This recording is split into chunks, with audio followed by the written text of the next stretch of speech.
Hello, and welcome to Inches and Cubes, a Warhammer 40k podcast presented by Encounter Wargaming.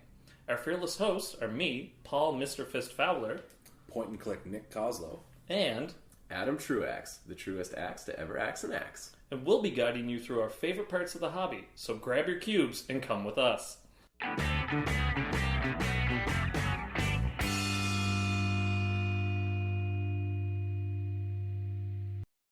Hello and welcome to episode 9 of Inches and Cubes, the 40k podcast for Encounter Wargaming.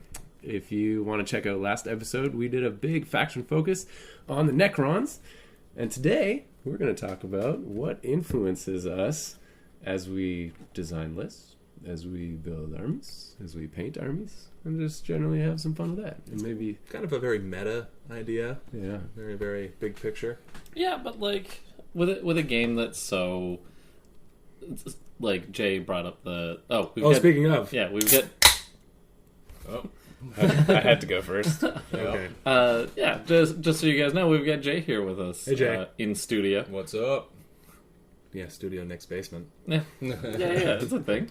But yeah, Jay brought up the point that 40k is such a multifaceted and homogenous melting pot of like science fiction ideas.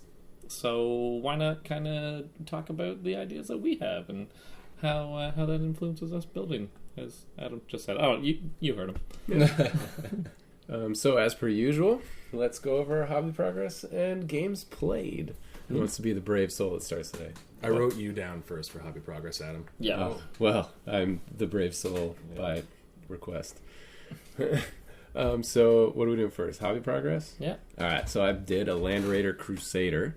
What did you do to it? Painted it and built it. I did a Land You Raider painted Crusader. it Yeah. No, okay, so I built it, and then I painted it, and then I finished building it. Nice.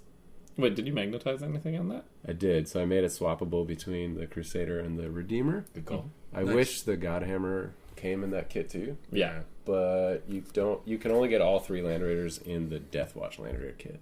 Okay. Yeah, pro tip, if you want a Land Raider, just buy the Deathwatch one. It's probably like $5 more expensive. Yeah, can get not, an extra not sprue. much. Like, entire extra sprue, because, you know, it's 8th edition. There's no such thing as too many las cannons. That's right. That's right. I actually, I had it because a buddy just had it like in a Ziploc bag. I had 2 of them. Just in his freezer? Yeah, there was a Saving freezer us for Ziploc later. too, actually. And he just dropped them off at my house and was like, "Hey, I'm not going to use these. Do you want them?" Was it Jack? No, it was a buddy from Okay. from Brazil. I His like name's that. Justin. I know who Justin is. I met him a couple Yeah, times. there you go. So yeah. Justin Yeah. came along with the Age Yeah, of he- Sigmarite army as well. You, I remember He's from Brazil. you brought him to the kill team event and then provided him with the worst kill team ever. It was an awesome he- kill team, actually. He had the most bodies out of any kill team, pretty much, other than like Connors, who was and playing and orcs. everybody just had bolters, and I had a rhino, and he was like, "I can't do anything." Everybody had crack grenades. That's true. They could just Kobe and just throw crack grenades Yeah. at it if you want. Yeah. That's You know what? I played against him in that tournament on the 4-player last round, what? and we were all blasting the crap out of each other. And people are losing models all over the place because he had the biggest model count. Yeah. He just swarmed the objective. Yep, And and he won owned the it. game. Typical Space Marine tactics. Just Stick swarm as them with many bodies. scouts and space marines as you possibly can. That's it. And so I also made purchase of a. Purchases don't count. I know they don't, but I made purchase of the Primaris Librarian that came out, which is Sweet. ridiculously overpriced. But it was a How, really how cool many model. monies is it? It's just shy of $50 after tax. Get out of town! Yeah. That's what we paid for our Praetor Tribunes. I paid $28 for a resin librarian once, and I thought that was way too much money. Yeah, that's nuts. I know, right? What? No. That's where GW's going, man. But that's $50 for one model, though. Yeah. For one. for infantry size. A box of 28 Terminators millimeter is model? $60. Yeah. Hey, man, get employed now. You're gonna need it. Yeah, some of their pricing doesn't make sense because, like, I know for example, Death Watch, like a 5-man Death Watch kill team is $45, and then to get 10 Death Watch veterans, a Dreadnought, and Watch Captain Artemis is $100. Yeah. So you're like, Just buy the box. The math doesn't make sense. All right. Well, you know, as much as I love talking shop and talking monies. Yeah, so I built it. That's Yeah. what I did. You did He's built and primed. Yeah, Okay, not painted. not yet. You're slacking. Yeah, oh, come on now. As if a lander is not enough for Nick. Yeah. Jay, what you been working on anything? All kinds of stuff, man. Tell us more about that. Well, as you know, as I mentioned the last time I was on the podcast, I've been furiously trying to get my Iron Warriors painted for our end of July visit there. And so, I recently painted 23 Death Corps models for my Iron Warriors army to use as inducted militia or what have you. I also painted 3 Vindicators, which was Oh God. much welcome addition to the Iron Warriors force. Killing Can't it. really have an Iron Warriors force without Vindicators. Killing it there. 3 Vindicators. 3 it says. Vindicators. Like, it's not crazy to have 3. It's normal to have 3. If you have 1, you should have 3. It's true. They come in. But they don't have that cool Apocalypse template anymore in 40k. What's a template? They don't in 30k either, actually. They never did. No, are they a squadron? You can take them as a squadron, but because Iron Warriors have 4 heavy support choices, I would rather take them separately because putting them in a squadron is stupid Yeah. Mm-hmm. for just taking off hull points. It's just ridiculous. They die way too quick. Yeah. So anyway, the 4th heavy support choice in that Age of Darkness detachment then is my Whirlwind Scorpius, which I also started painting. The friend maker, as The Nick calls friend it. maker. Yeah. Actually, Nick used it against me in a recent game, and I'll go on to that when I talk about games played. Yeah. But, It did a it's lot gross of in work. 40k too. Yeah. Real gross. It pops cans. Real gross. It pops everything. It cracks a couple cold ones with the It can boys. fire twice. Twice. Love It already has twice as many shots as a normal Whirlwind, and then can Yeah. fire twice. So 4 times as many shots as a normal Whirlwind, right? Ugh. Gross. It's very points efficient. Plus, I've been working on that commission, the Undead Commission, where Paul was talking last podcast about the anatomically correct ghouls. I got Yeah. to assemble those ghouls, and Yeah. I was quite shocked at the genitalia. But so yeah, I've been trying to sculpt these count as Vargeists, making sort of undead Pegasus with like these vampire chicks on top. So it required sort of resculpting the dresses and stuff, and magnetizing the wings and all that kind of stuff. So Awesome. that's what I'm doing. Cool. Paul? It says here that Paul's going to talk. Hobby progress. I kind of backburnered my Primaris just because I know that I will be painting those commission models that you're assembling. I started work on the ghouls. They're a lot of fun. They're all primed, and I'm just going to hit them with a lot of washes and get as much depth out of the flesh as I can, and kind of let the washes do the coloring work. Yep. Then I'm going to go in and get the details. There's lots of places to like throw blood for the blood god, which I'm really looking forward to. I find that most models that don't have a reason to have like blood and stuff like that on them sometimes look a little cheesy.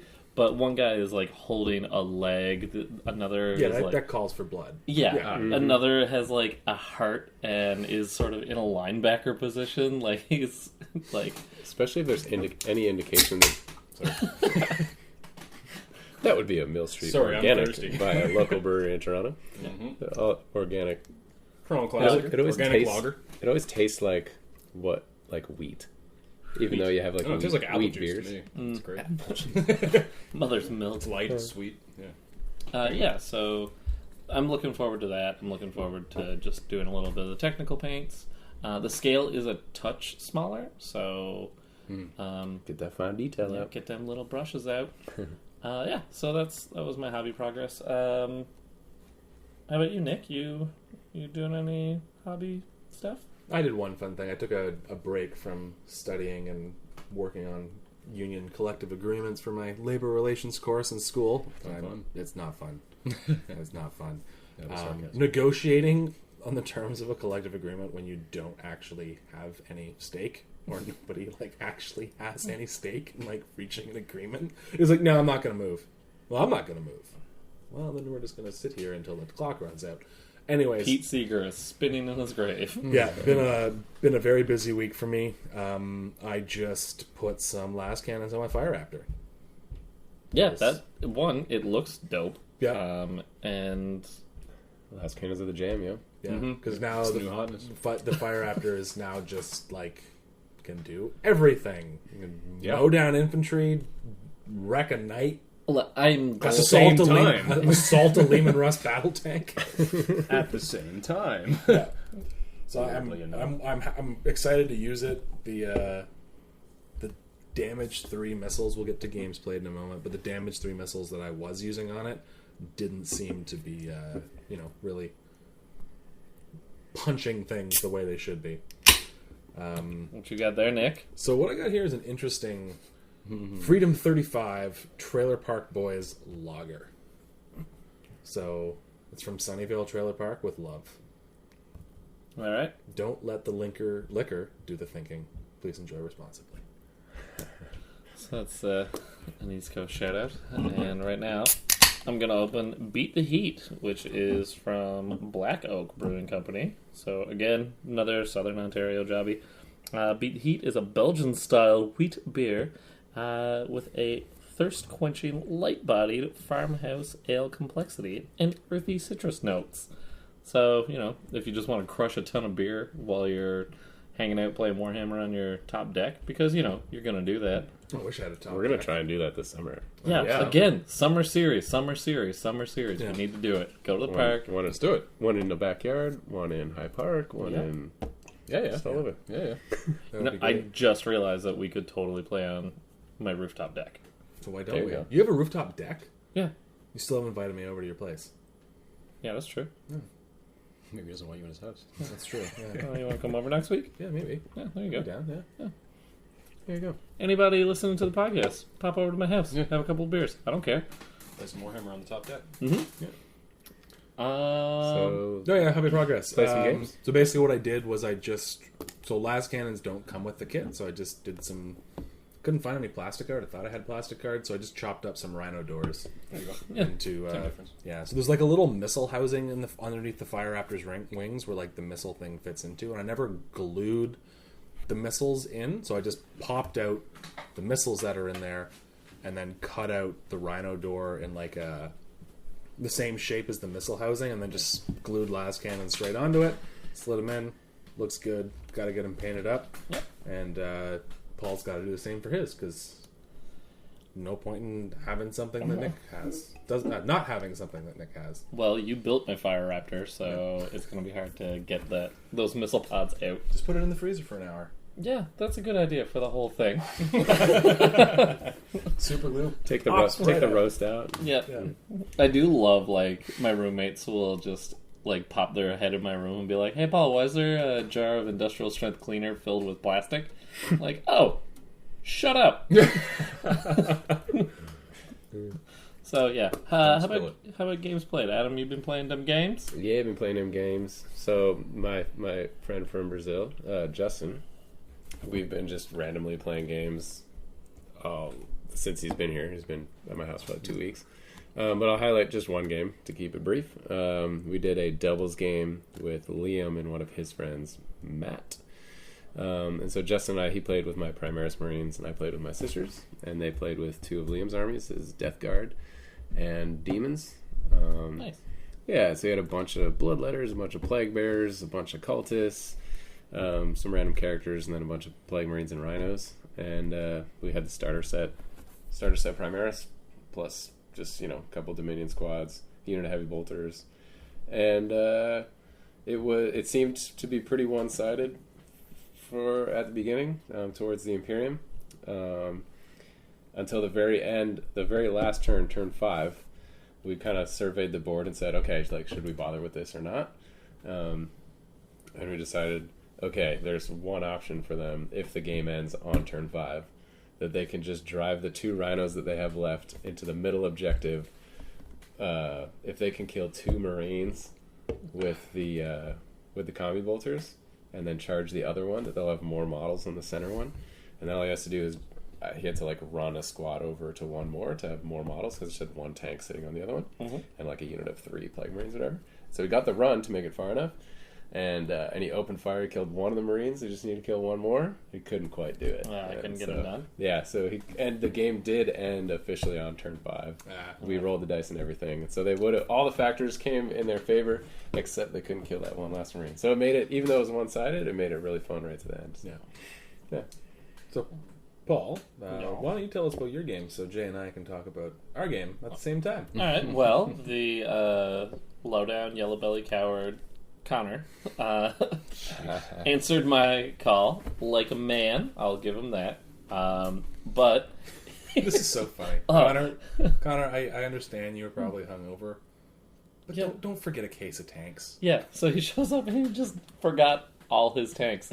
So Okay. yeah, so it was an infantry fight at that point. But I did get to play my Necrons just to see how they work on the battlefield. I'm really digging Necrons right now. I took a big blob of 20, squad of Immortals, the Annihilation Barge. Holy big ones! That thing is super fun. Like just the hitting on sixes, like that, getting like Two extra hits, yeah. Yeah, and They're auto hits too. Took some lightning guns, did you? yep, and it works again in Overwatch. So Oh, nice. and they're assault weapons, so you're very mobile. You're moving 12. Wait, it works in Overwatch now? Mm-hmm. I didn't used to. Right. Ugh. And then they realize, like, oh, wait, it should. It's not like you're lightning. You're like, oh, I'm taken off guard. It's less My- powerful now. Yeah. Yeah. Like, Like, no, but in 7th the problem was that they'd be twin linked, so you'd actually have a higher damage output if you moved your full 12, so you could only make snapshots, and then snapshotted it, so all of your shots had to hit on 6s. So the rule was like you don't get it with snapshots because with the re-rolls to generate those 6s meant yeah. So now that it's just a straight 8 shots, Yeah. you don't get your rerolls. 8 shots. 8 shots, Ugh, damage 1. damage 1, strength 7, no AP. So it's good for killing tons of infantry. Yes. It's also good for pinging wounds off of tanks. Yep. Even with the handicap he had, that list still hits pretty hard. I did manage to win, but just barely. The thing that really gets me about playing Imperial Guard is you can blow up an entire squad, but there'll be just like one character left on the board, and you don't want to devote a ton of shooting to killing him, but he's still a small threat. So Like giving orders and stuff, or You Yeah. mean like a sergeant? or like a Just one or two platoon dudes, commander yeah. or something like that. Just a dude running around, and you're like, I gotta deal with him, but Yeah. and he's like 4 wounds. It can mess up your day. yeah, all those little characters with 4 wounds. I like that so much better. Yeah. Yeah. They're having like 1 or 2. I was pretty Yeah. shocked the first time I opened my index and realized that a Runter had 4 wounds. I was just like, what? Yeah. Yeah, we're in a different world now. He's an orc. And then I played a quick game with a different Nick. That's right. I've been seeing other Nicks. Well, who are you? Just, I used to be special. The betrayal. yeah, the Just mustache is hold gone to my hands, head. look into each other's eyes, say you're sorry. I'm never sorry. He'll forgive you. He's leaving me hanging. Okay. Yeah, I played against Space Wolves again. The Necrons fared a little worse in that one. I had a couple of bad rolls. Also, he managed to do 17 wounds to a blob of 20 warriors, which meant as soon as the leadership came up, they were all gone. Yeah. So that's You should have used the 2 points to auto pass that. Mm-hmm. yeah, it's true. Yeah, that would have been a good one. No, I was out of points. Okay. But yeah, so that was top tip for Necron players: use your 2 points to auto pass those. Yeah, and that was a fun one. Though the turn that he did 17 wounds, he also we misread a rule. So instead of re-rolling ones, he was re-rolling all misses in shooting. So that put a lot. That's a big difference. Yep. But Yeah. whatever. It's like it's the beginning of 8th. Everybody is learning. Yeah. Exactly. And if you're going to be like butthurt about it, just play a different game. Yeah. What are some standout units for Necrons? Because we did a big talk about it last episode. It was kind of like the main focus of our last podcast episode. Standout units for me: Triarch Praetorians. Holy moly! Yeah, you love those guys. I do. What are their wounds up to now? They're 2 wounds. Nice. They Yeah. needed that bump. Yeah. They move 10. They hit pretty hard. Strength 5, AP -3 on their shooting and melee attacks. Really good. Really fun for hunting down characters. And one like small bummer is that you can't buff them with any of your units because they don't have a dynasty. Right. But they shouldn't fluff wise. Yep. So it's kind of cool. And the wraiths, meh. but they still have a reputation of being terrifying, so people, like, pour a bunch of fire into them, like, and you kind of have to, because they move so quickly, they get up in your face, they will assault, they'll do a lot of damage. Also, just warriors, man, -1 on your regular gun when you got a blob of 20, holy cats. Yeah, that would really help against Space Marines. Mm-hmm. Like, in one round of shooting. -1 to... Save. To your AP -1. Yes, nice. Crazy. So good. And especially if you, like, pair them with an Overlord, so you can advance 1 extra inch, you can move 1 extra inch, and you get +1 to your hit rolls. Oh, beautiful. Oh, man. So mean with Tesla Immortals.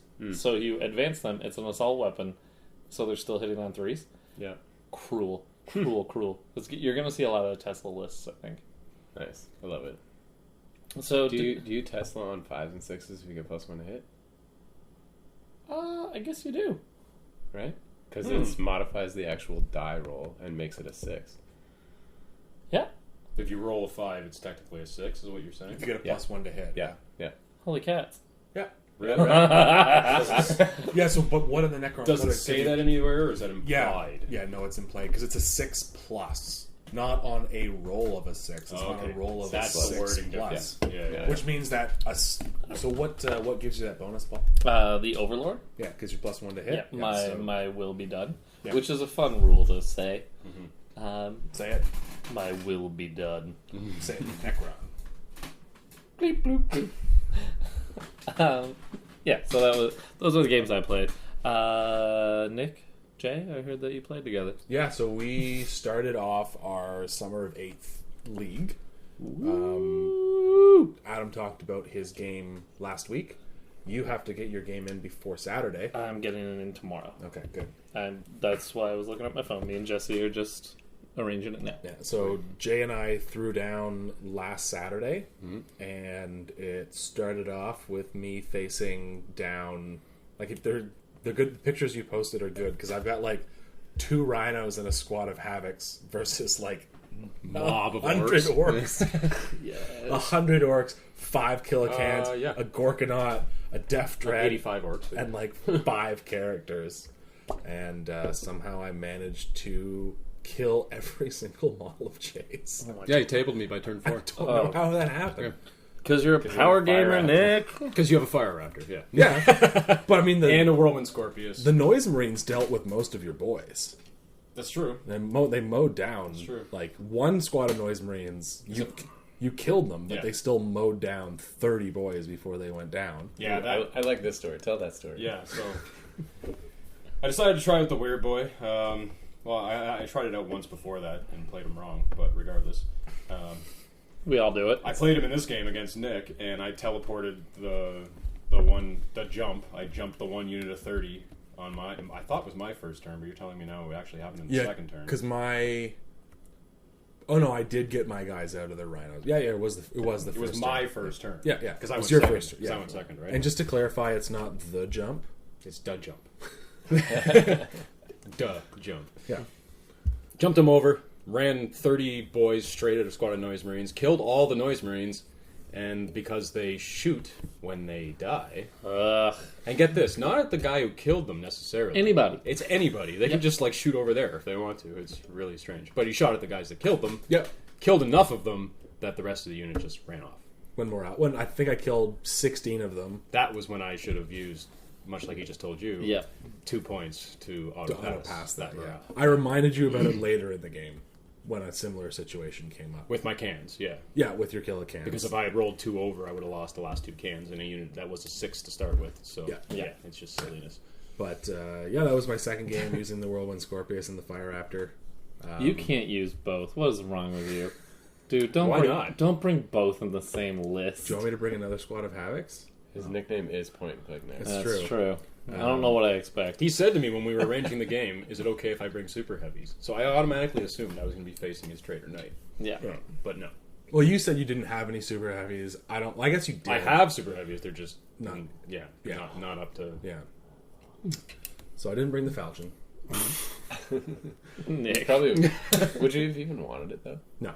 Yeah. Exactly. That would have his Gorkanaut would have been dead first turn. All its kilocans would have been dead first turn if I had used the Yeah, no, the Falchion's dumb. We've established that already. The fire rap is enough to give you your nickname. Yep, it definitely is. I got one. You I'm had probably going to use it tomorrow. you had no anti-air in that list, which The orcs don't really have anti-air. no, but that's just it too. Like I find that some armies really suffer against flyers. Like for Marines, when I played Matt with the Guard, I had the Fire Raptor, he had a Valkyrie.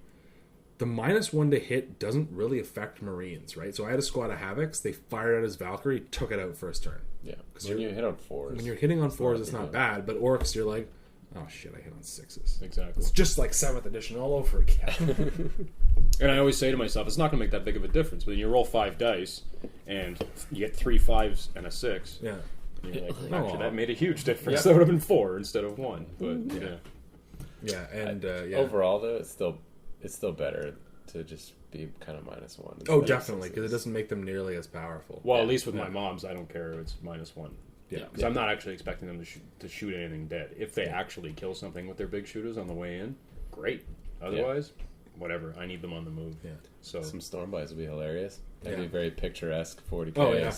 Storm Boys coming in after. A Oh fire man, after. the opening, like, we're talking about influences and like images and stuff. The opening of the Space Marine video game where all the Storm Boys are attacking the Valkyrie or whatever that you drop into with a jump pack. It's just the coolest. We're totally watching it on our break. Oh yeah. Oh But, yeah. it was a crazy game. I don't know how I mowed down that many orcs.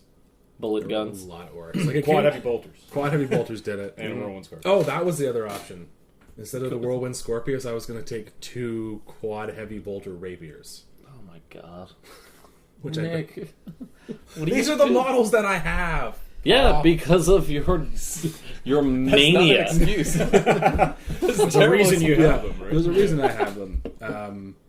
Yeah, I think you've tooled up your tactics for the next time, because like it was weird that you had like one flank with all your walkers and one flank with all your boys. So I was like, all my anti-armor's on this side of the board, all my anti-infantry's on this side of the board, Right. and I just dealt with it that way. I know you said that you were like in your subsequent games you were using them as like I was using the walkers as a wall. yeah, in front of the boys. Canwall is a tried and true. Yeah, it's tactic. been a method since 3rd edition. And Yeah. it still works. And then So- the The reason I command- separated them was because I wanted all my walkers to jump on the objective, and I wanted all my boys to distract your noise marines. it was the relic too. Yeah, so I wanted Yeah. just the Gorkanaut to sit on the relic and just Yeah, he was dead by 3rd turn. and then one squad of noise marines just evaporated a squad of grots in one round of shooting Well, because they're like wounding on 2s. This Those- feels so they're good. grots. Those noise marines They're there to die. are Yeah. so good, man. Like, so points efficient for the damage output that they have. Yep. Well, they're their gun is fantastic. amazing to start with, and then they get to fire it when on your turn when you kill them. Yep. Love it. And they're what, Silly. like 5 points more expensive than a tactical marine? Yeah. You almost feel like you're not even paying for that So gun. worth it. Yeah. The gun's You're 4 just- points. you're The just- sonic blaster is 4 points. So 4 you're points, paying he says. 1 point for the ability to shoot again when you die. Yes. Yeah. Yep. I'll take that any day. Yeah. Absolutely. Take that in every single model in my army. Yep. Like, Especially for 1 with point. is it Assault 2 Heavy 3 like it used to be? No. It's Assault 3 now. It's just Assault 3. Just straight up Assault 3. Wow. Okay. Yep. So you're always getting 3 shots. Wow. I'm not too impressed with my Terminators. Well, that's because again, I keep getting. Sometimes I really get mixed up and forget that some units can fall back and shoot and charge. So when I was like, I'm going to charge your Gorkanaut and tie him up, and you're like, I can fall back and shoot and charge. I was like, oh, well, that's a waste. so I That's fall a waste fall of a back unit. with the Gorkanaut and shoot you with the Gorkanaut and the can. Exactly. Yeah. I was just like, oh, all right, Well, you gotta do something. you gotta do something. Yeah. Yeah, melt is fun. Yeah, the jump, and then I think you got another psychic power off too. Probably just Smite or whatever. I think it was Smite, or maybe it was the +1 attack one. Ooh, that'd be nasty. Is there a +1 attack one? I don't know. We have the book in front. I of was us. pretty sure I was just casting Smite or whatever was closest just to try and wear some wounds off stuff. That's true. If Yeah. you could like juice them up and then teleport them across the table, that'd be a hilarious tactic. There definitely should be You something can only like that. cast 1 a turn though. Yeah, the weird boys only got 1 cast and 1 deny. Because you're only going to take 1 weird boy? Come on now, guys. Yeah, double them up. Double barrel You weird can boy. take 3 weird Suppose I boys. could. Yeah, Warpath. Strange. Attacks characteristic increased by 1. Huh. I don't think I used it though. No, I don't think you did either. Yeah. I know the game came down to like you having a runt herd and me firing 4 las cannons at them. I'm the only guy left. Zap. I get plus What do you 1. got? I get plus 1 to my save because I'm in cover. Well, Neat. yeah. Yeah, that's awesome. Yep. Great. Yeah, I would take Warpath into jump. Oh, for sure. Totally. Juice them up, teleport them across You only the get to table, pick one charge power. something. Oh, you only get to pick one, yeah. You take 2 weird boys, guys, and just said that. I thought, yeah, okay. So, speaking of Nick's awesome Terminators, I played against Phil's awesome Terminators. He played me with a Ravenwing / Deathwing army against my mob of orcs. And stupid me, of course, I, as you saw Nick, charge all my walkers straight up the center of the field towards his Ravenwing and left my ass open for the Deathwing. Which was not a good idea. So... They'll just fly up in there. Oh man, I can't remember now. teleport. I can't remember now if it was rerolls or if he got plus 1 to hit with all the characters. All the Dark Angel characters pretty much do it. I think it might be a plus 1 to hit. Yeah. We got... Maybe it was rerolls. I think it actually was rerolls. It makes them better. Yes. It rerolls to hits altogether, I think, not just shooting though. Either way, it was rerolling like everything, which was disgusting with all that amount of firepower. And Deathwing Knights are so freaking good. Yeah. They have like that weird flail thing. It's a power fist. Nice. It's basically a power fist. Nice. Double strength D3 wounds. Yeah, like Minus- it's just absolutely ridiculous. So Is he it just, -1 to hit? I threw my. It might not be actually. Yeah. So It might that'd not be cool. be. And like I said, he Yeah. was re-rolling all of his hits because of the character nearby, right? Because of Belial, and he had Samael on the other side. And you guys think I'm a power gamer. Oh man, we do. Yeah, well, Phil's a lawyer, so he sees all the nice little He's a clauses. power and- gamer and a rules lawyer. Yeah, pretty much. Like, I can see how I can exploit that rule. Yeah, Okay. yeah. Yeah. So Deathwing are wicked good. If you're thinking about starting a Deathwing army, Nice. Terminators are crazy good in the new edition. And against orcs, we don't really have any high AP shooting attacks. Like, I've got my claws, and that's pretty much it. But I have to get to him first. Maybe he's re-rolling everything. There's no getting to him. Yep. So, Oh, you gotta buy a spear. Your phone went off. Oh, the Can't wife ignore- is calling. can't ignore Adam, the call pick up from the the phone. wife, bro. Yeah. Well, I'll get her on the break. Yeah. Speaking of, Okay. so you're good for. Is there more to this? Who won the game? Phil won the game, but I don't think by much. Man, all of my Either way, you guys will see it next week, Oh, next Tuesday. all of my 8th edition games have been like real squeakers. Like the ones I won, I just barely win. The ones I lose, I just barely lose. Oh, I thought you were referring to farts. Nope. For me, it's been the other way around. It's like I just barely win, or I lose horribly. Blowout. Like just totally lose. Yeah. As Nick mentioned, Yeah. tabled by turn 4. It takes a lot of shots to kill that many orcs. Well, you've got a lot of shots. That's true. So next time I play, I'm just gonna have to find a way to fit even more orcs Oh god. All right. because I got the models. Bring the rapier batteries out. Ugh. Rapier batteries with a Chaos Lord standing in between them. You're so rude. I know. I can't wait to add some Hellblasters to my Imperial Fist, though. What are they So gonna do? good. Whatever they want. They're gonna hell blast you. Blast hell at stuff. They're good guys. They're blasting hell? That sounds like a chaos weapon, guys. They're What are you blasting saying? hell Blasting away. hell. That's right. Yeah.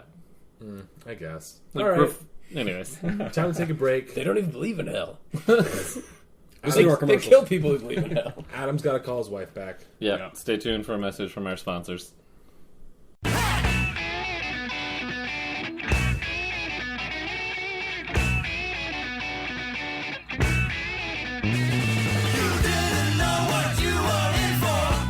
Battle Brothers Studios, a commission painting service passionate about making your miniatures and your gaming table look great. Our philosophy at Battle Brothers is this: your army is our army.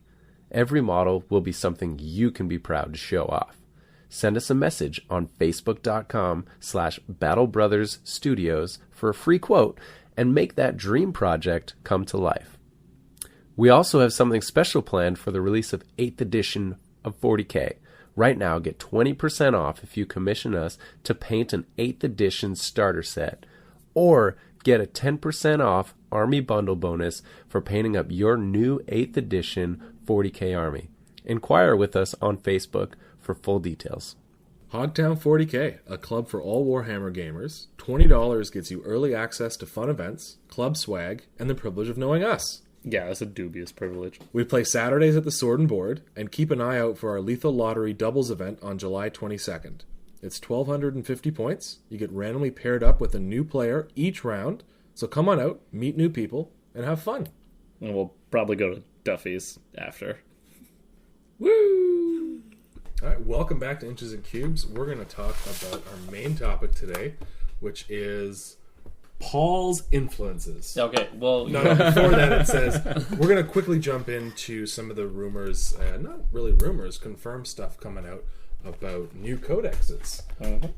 First off, I do want to say that it is quite a bit of a surprise, because I remember when 8th edition was starting to come out, I think we even mentioned it in our podcast, we thought that codices were done.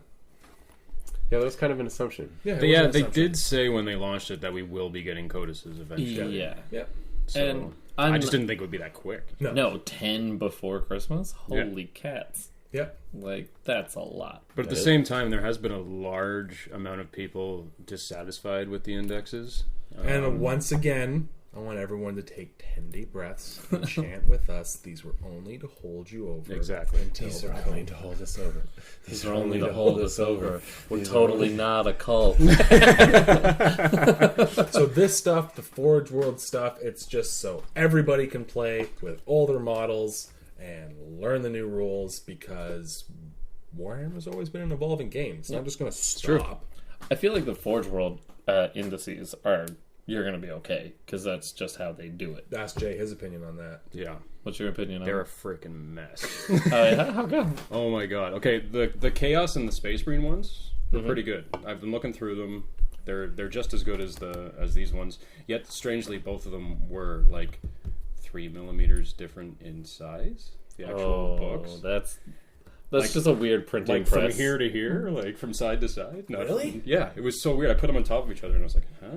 This is highly unsatisfying. Happened? Their paper cutters screw up here? What's going on? They have a paper cutter. They have a guy with Well, they have a machine that punches the book, whatever happens. Yeah. Yeah, it's definitely just something But like there's a different... I got the After the lunch break, the dude just... I got the accidentally Xenos and Imperial Guard Forge World indexes, and they are just full of typos and copy and paste errors, and no. they're missing point values for certain things. Some of the rules are worded really strangely. So and they were just rushed. like the reason I got the Imperial Guard one was for my Renegades and Heretics, because I have like 3 Renegades and Heretics armies, Yeah. and Jay has a problem. and in the last edition, Renegades were Ballistic Skill 2, but you could upgrade them to Ballistic Skill 3 for 10 points a unit. Now they hit on 5 pluses. Yeah. There's no upgrade, so Right. they're just crappy guardsmen. But they included an entry for cultists, just the same Chaos Space Marine cultists Okay. who hit on 4s, Weird. right? But you can't give the cultists any different options than they would have in the Chaos Space Marine one. They can either have 2 flamers, or 1 in 10 can either have a flamer or a heavy stubber. So your last cannon teams are hitting on 5s. My last cannon teams are hitting on And 5s. your flamers God, I which haven't hit even got 3 of them. automatically hit on 4s. Yeah, exactly.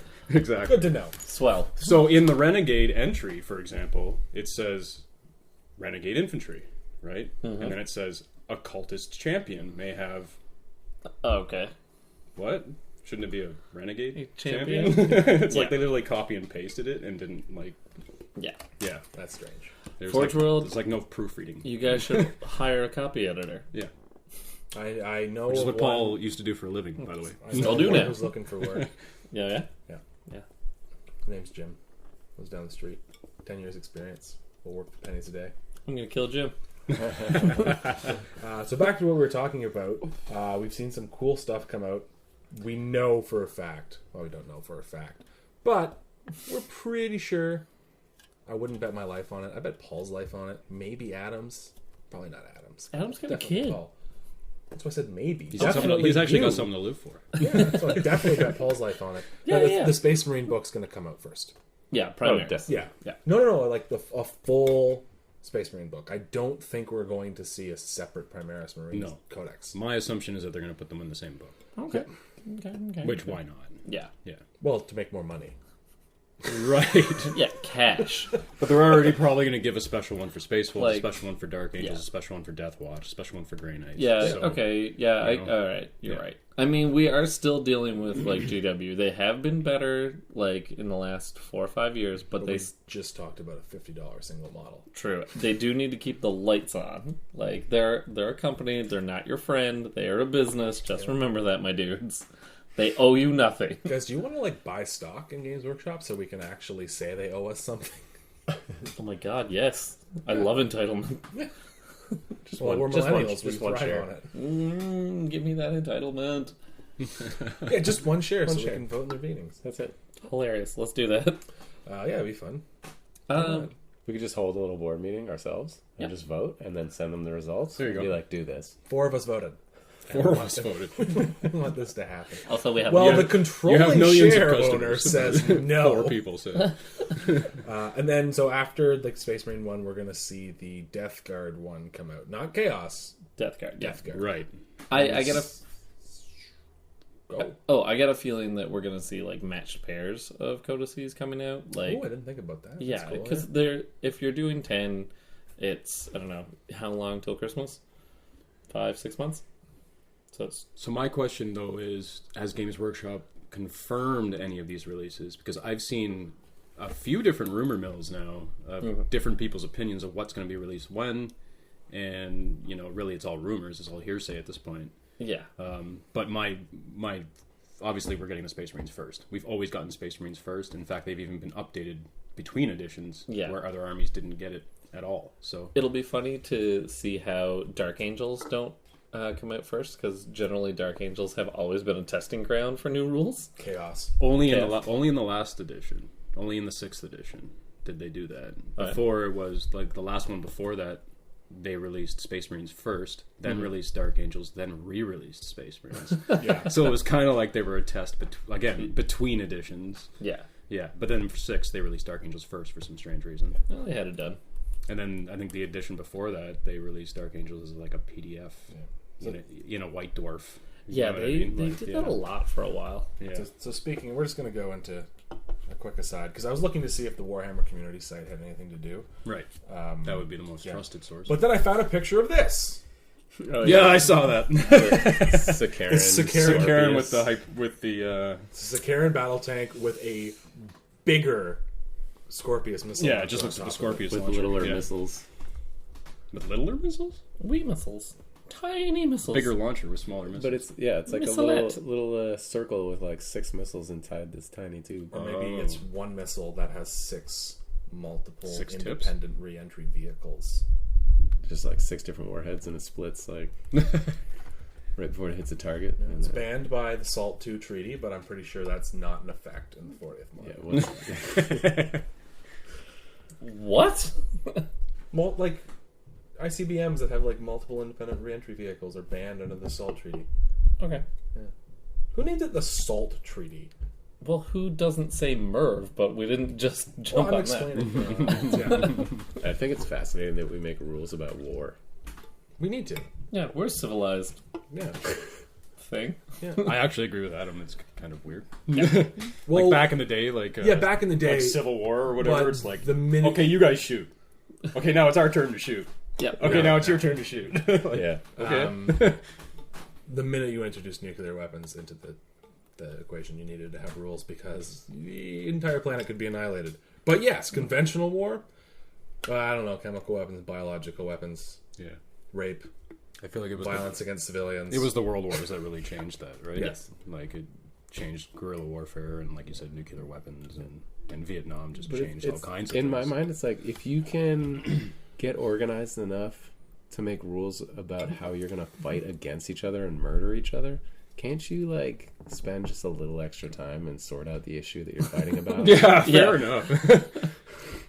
No, you're only allowed 6 bullets in that gun. You can't have 12. Yeah. No, Otherwise, That's it's not, illegal. it's not fair. it's illegal. Well, And who's the authority that presides over all of that? And why can't you just use that authority to mitigate to litigate your issue? Well, since the World Wars, it was the UN, right? Yeah. That decides those laws. And all it takes is one nation say, well, Screw you, UN. I'm going to do whatever the hell I want. We're like way off topic. Yeah. We are way off topic. You're normally dad mode. But, Dad. but landmines should be banned. Ban landmines. Just saying. So yeah, Rainado over codexes. We saw a very cool snapshot of a new funky looking tank. Yep. Not that one. Oh, the grab tank. No, the Death Guard one. Oh, that Oh, is the Death Guard. Oh, not the dumb looking tank. The Yeah. funky looking tank. I'm totally taking 2 of the grab tanks.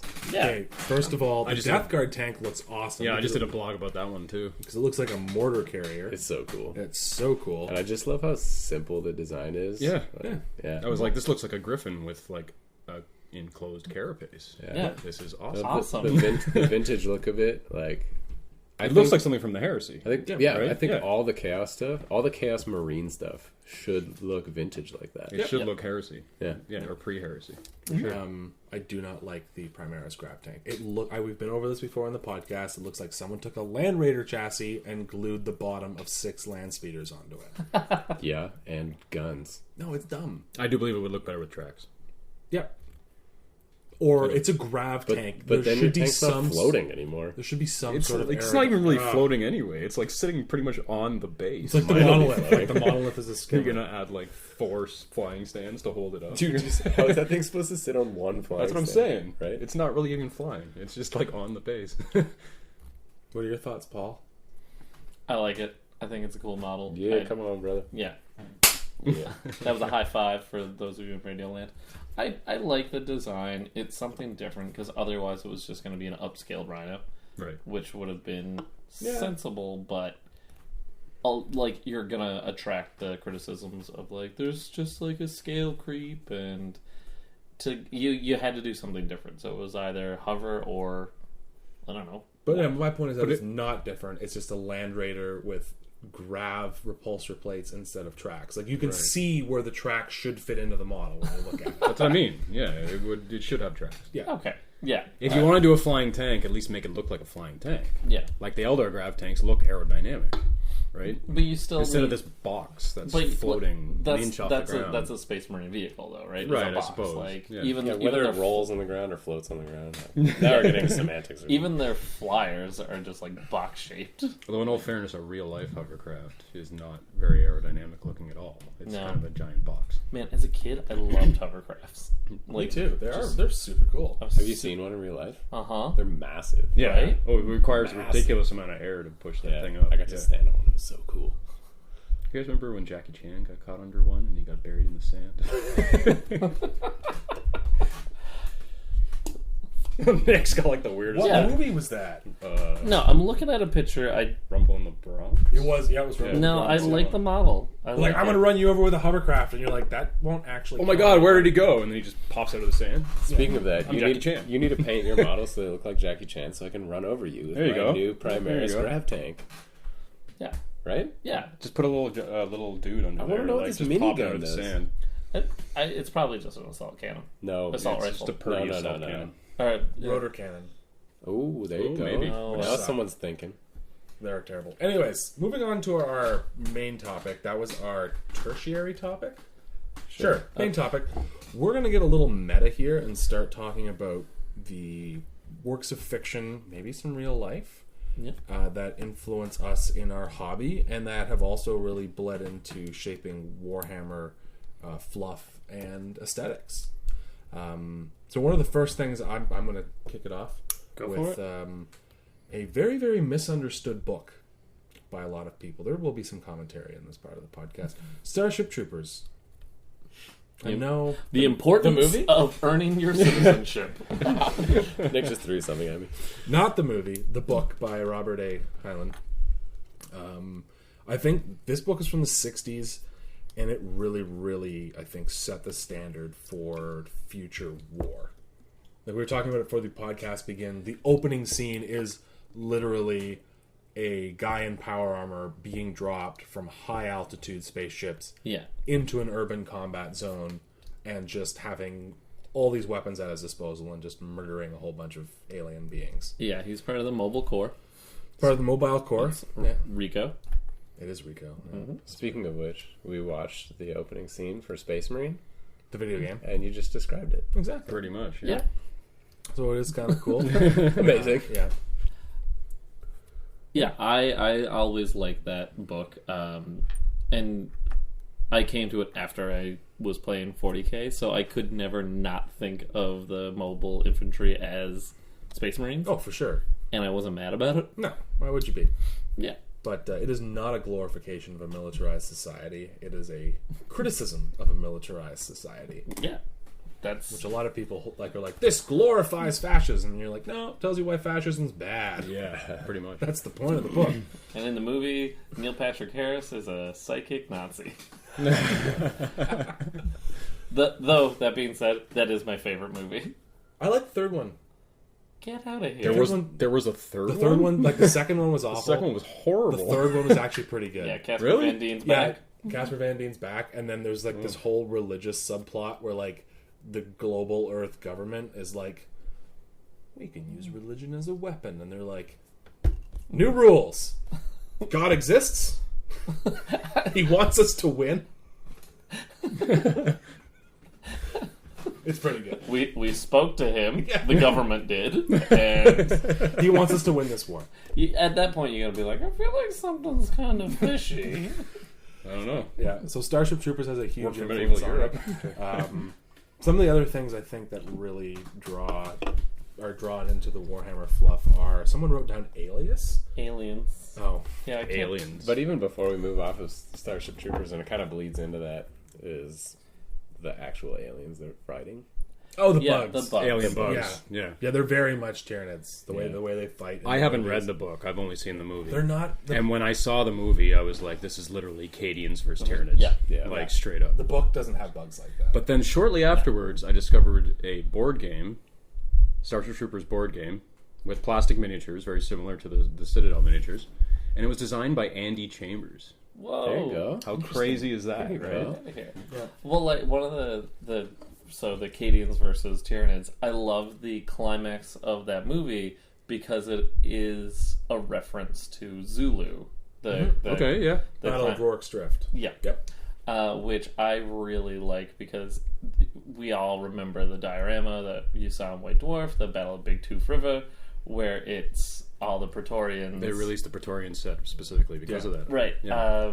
So, like, I love that. Like, these are through lines. You can see the kind of stuff that appeals to nerds like us. Yeah. Where, you know, and, yeah, I think that's just, like a really cool reference that you're going to keep seeing, and hopefully we always kind of see it in a way. Oh, definitely. I do remember this diorama. I just quickly Googled it. We talked about it All on the the old podcast school previously. bugs. Diorama aside, when we back in second edition, when I was a little kid, Yeah.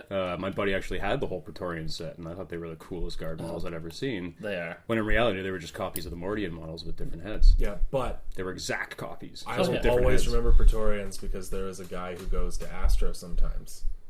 One of the Daves. There's a group of guys who go to Astronomicon where there's like 4 of them and they're all named Dave and they all have shirts that say League of Dave and then it has like Dave number 1, Dave number 2. Dave Wow, number really? 3. Yeah. It's pretty funny. So this one Those guy guys rule. Yeah. This one guy plays a Praetorian army and he brings the pith helmet. Like physically wears one. He physically wears one while he's playing, and whenever That's awesome. whenever he fires his blob of conscripts, he loads the dice into the helmet, shakes it up, and throws it on the table. That's awesome. Excellent. That's that guy so is cool. doing the He's my hobby hero. right. Yeah. Yeah. Like, He's my hero. So back to Starship Troopers and Aliens. There are 2 distinct different types of aliens that they made, and both represent Tyranids in a very unique way, I think. So the one is like this massive horde that's just like, yeah.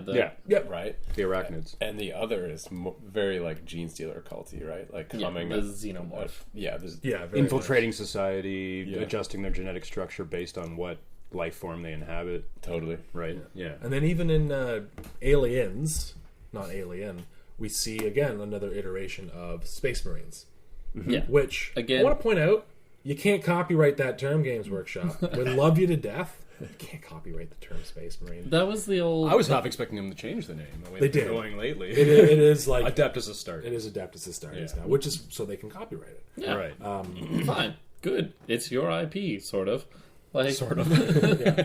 But the Marines I mean, look over there at that Death Watch flyer. That is exactly like the dropship in Aliens. Oh yeah. Pretty much.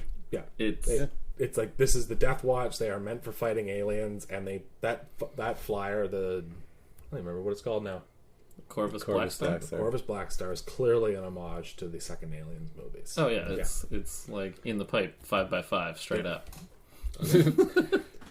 I would sort of on topic, but did anyone notice that exact audio clip in StarCraft? Yep. Yep. Oh yeah, the my pipe, God. 5x5. 5x5. I was like, they just literally took that audio clip out of Aliens. And And the biggest crush on the StarCraft. The little chick that Yeah, was I was driving. like, that's That was the transport ship, right? Yeah, The Banshee. No, something else.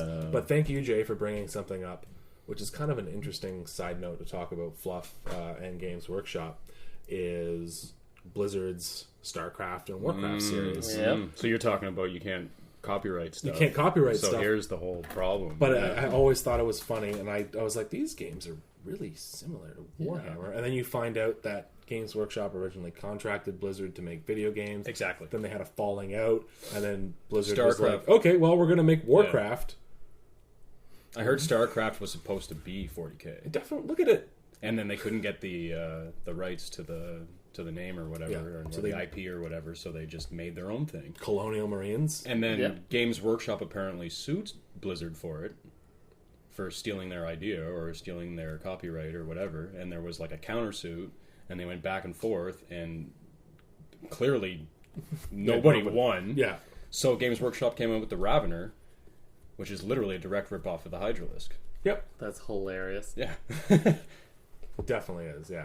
So a lot of that stuff Like, bleeds well, over. fine, you're going to copy us, we're going to copy you. What we're saying is all the people out there who play World of Warcraft owe some thanks to Games Workshop. Well, World of Warcraft Warhammer was first. is very much like... Put down your mouse, pick up your paintbrush. Chain swords, but they stole that from Gears of War. No! I played World of Warcraft, and it was very much like the Warhammer universe, because you had, like, even Mordheim and all that stuff. You had a city like Mordheim in Warcraft. Yeah. You definitely did. You had the A undead. haunted city is a cool idea. It's a great idea. Like, it's old. You've seen it in tons of other places, but it's an excellent... That's the thing with this kind of fantasy too, though. It's like, how do you what's public domain, what's copyrightable? You know, like that's why, like when they did Sigmar, they like changed the names of everything. That's what I was getting at with the Space Marines a second ago. Because it's like, well, we can't copyright Goblin, so we're going to call them Grots and Gits mobs. Yeah, it's You know? it sort of speaks to like what's an original idea and what's a trope that you're playing with, or Right. just straight up referencing. Yeah. So speaking of how we steal ideas and use them in our 40k armies and such, I actually played the Games Workshop MMO Warhammer Online. Oh, I didn't even try, like, the fantasy one. Yeah, Yeah, I always wanted to try that That's game. the role playing like World of Warcraft kind of deal, right? yeah, Yeah. the MMO, yeah. Yeah. And it's MMO RPG. Sorry, MMO I don't RPG. play these games, so I just Let's yeah. just keep saying it was- MMORPG. RPG. anyways, I could not play Warcraft. I tried it for a few days and I just couldn't do it. But the Warhammer one was amazing, and I totally played a dwarf like all the way to the end, like as far as you could take it. Sweet. And it made me start a dwarf army. And I was like, this is amazing. The- So there's an inspiration yeah. directly into The my intro habitat. teaser video for that game is amazing. the best. Yeah. When you've got all the different races paired off against their mortal enemies, and they're just fighting one-on-one in a battlefield, like the orcs, like in a catapult. You launch him at the wall and he just splats him. He's like, I'm gonna jump over the walls in a catapult and just directly into a castle wall. It was a good idea. Like, you saw what he was doing. Yeah, it definitely wasn't wrong. Okay, who wants to be next? In the catapult? Yeah. Yeah, there you go. Yeah, exactly. Well, speaking of, actually, I will bring up an idea then Okay. from when I was 11 years old, back in 1996. Dating myself. Speaking of catapults, I saw the movie Hook, Yes. and when he fires out of that catapult, right? So I had just gotten into orcs at the time. I had a bunch of those Death Skull orcs, and I decided to construct this cannon out of like a toilet paper tube and like popsicle sticks. And we made this like house rule where like I took my goth boys and I like constructed like parachutes for them with like tissue paper and crazy glue, and just like folded the tissue paper till it looked like a backpack and like crazy glued it so it was hard so I could paint on it. Yeah. And I had this house rule where like they like shot out of the cannon like 3d6 inches across the battlefield and like deviated, and then like I don't remember if it was like on a roll of a 1 or a roll of a 6 or something, they died if they got squished or awful. something. And when they landed, they were just a goth boy, like with no unit, so it made no freaking sense. But we were kids and we didn't care. Yeah. So it just proves that I've kind of been scratch building You- stuff right from the beginning. You've always been this nerd. Yeah, Yeah. So but it was definitely inspired by the movie Hook. moving Giant on, slingshot. we're gonna skip over this one. Yeah, we're gonna do that one. Paul wrote Cormac MC. Yeah, Cormac McCarthy. I started this project. Also, I need to give a shout out to Caleb, who Hey, Caleb. sort of gave me the idea for this episode. But we would play more time, and I was going to build and I still might if Games Workshop ever relaunches more time. I want to build an undead army or an undead warband based on all the characters in Cormac McCarthy's Blood Meridian. Just because there's the judge, that's going to be your vampire. If you've read this book, you realize. I'm going to pull you out of him and be like, I have no idea what you're talking I about. have no idea what you're talking about. Oh, guys, let's start a book club. So, Do you have any idea what he's talking book about? club? You're on your own here, Paul. what? We're gonna go outside for a bit. You talk not to just the out of audience, stuff. and we'll be back. So, all right. Well, one book recommendation: Cormac McCarthy's Blood Meridian. It's about cowboys, Okay. and it's really well written. But it's like just this upsetting band of characters. There's a preacher who lost his faith, but had it reaffirmed when he thought that he met the devil, or like saw evidence of the devil. Who's like, "Well, the devil's real." Like, And God must be real. yeah. So, like, that's the entire sort of worldview this book has. There's a convict who had like both his ears cut off. There's a bunch of How does this tie into 40K? it's Games Workshop IP more time. But you can take these inspirations and you can like build them out. Like just take a character and sort of build on top of that. And Well, and with skirmish games like that, you have more freedom to do that. Right? Yeah. Like you can personalize your crew or whatever a little more. yeah, and I did the exact same thing with my Space Sharks kill team. I was listening to this band called Cult of Luna. The album's called Mariner, and they have this one track on there called The Wreck of the SS Needle. It's got like just this one throwaway line where it's like secondary organs from below, and I was like, Space Sharks doing Karsharadon Astra, and I like just would listen to that album while I was painting, and they've all got like names of like people in the band. There you go. And yeah, it's just like get your inspiration where you do, like wherever you can find it. Yeah. Mhm. No, it's a good thing. It's a good point. Yep. Get your inspiration. You wrote here Dune. Dune. Am I the only one who's read this book? Man, I have not read Dune. I've I'm only sorry. seen this in the ancient movie. Yeah, I've seen the movies. Well, I think TV show. yeah. Is it TV show? We're so many people just turned off this podcast.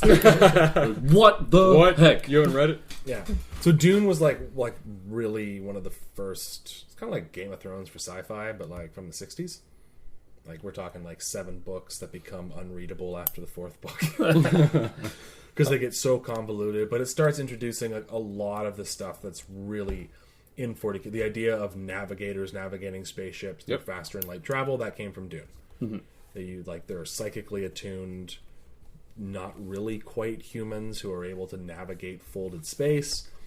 Doesn't really touch on aliens yet. It's kind of humanity's expanded to that point.